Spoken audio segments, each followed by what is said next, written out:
So a quick summary of the second trade. So this was a trade in the morning, and for the second trade I was looking at the new weekly open gap. Price was just being really aggressive. There was a nice PA at the open, so there was a 15-minute gap. This was actually the 5-minute, but you can see a 15-minute gap here, price tagged into it and then never looked back.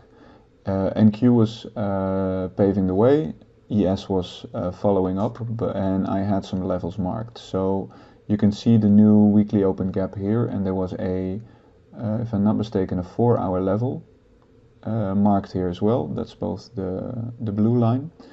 And what I saw is just waiting. And the good thing is that I always mark out the first proper change in the state. And the first proper change in the state was actually, I think, on the 1 or the 2 minute. Let me just have a look if it was on the 2 or the 1. Yeah, I think it was 1, 2, and 3. That's here. So what I do is I just mark it. It didn't tag the new weekly open high. I also didn't do it for ES. So I was not confident that this could potentially show a reversal. So price tagged into the level, didn't close below, made a lower high for both markets, tagged it again, and then just ran away. So I thought, okay, we're going to have another move. And from here on it got interesting, right? So we got this slower price action. Actually ES couldn't pick up, didn't even fully fill the gap. And then we had this S&T. So we have a new weekly open gap, which is a high time frame alignment. We did take out the 4-hour level, maybe it was a 1 hour, also possible. And we had an S&T. So this is again my high time frame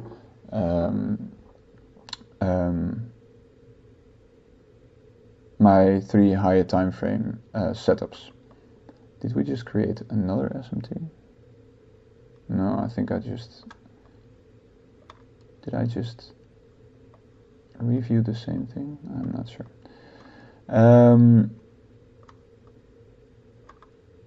So what happened here? I was looking, okay, so what time frame does give me the best setup here?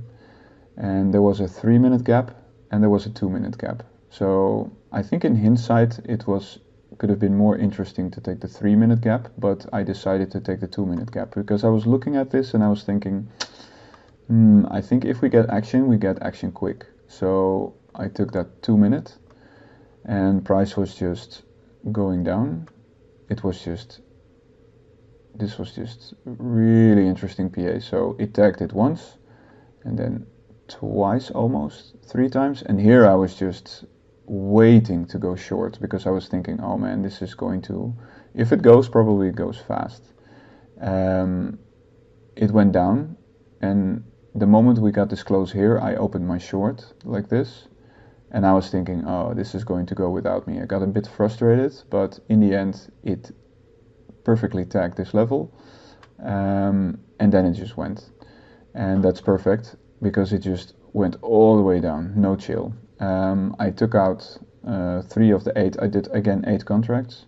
I took out, the reason why I took it now at the high, because the other time I could have also placed my stop above the fair value gap. There were no gaps here, so for me there was only one position to take this, and that was at the highs. I took out 1 R here and then the remaining part at the bottom.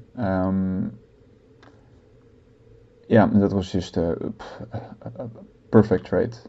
And because it was counter trend, no reason to take it any further than the 618, and the rest was history.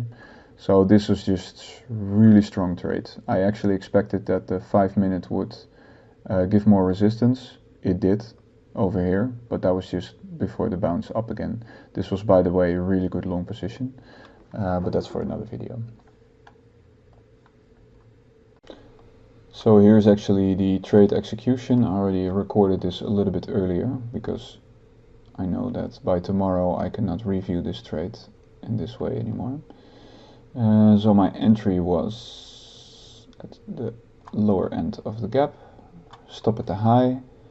I took off 3 contracts at 1 R. I think that was here. Was it? Yes, exactly at the bottom. And then I took off the rest at the 168, if I'm not mistaken. Yes, look at that. Chip chip, both contracts, both 5 contracts. So scaled in 8 perfectly. Tagged in, dropped. 1 R, took 3 off, and then the remainder here. And I was happy. I went to dinner. But then I later saw was an SMT.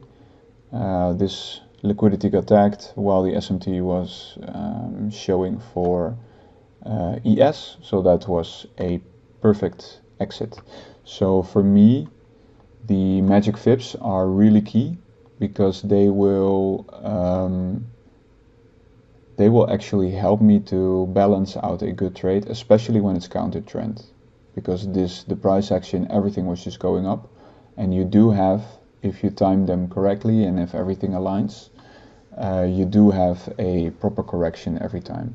So the reason I took the one over here was that there was a range forming a bit before taking the price to new highs.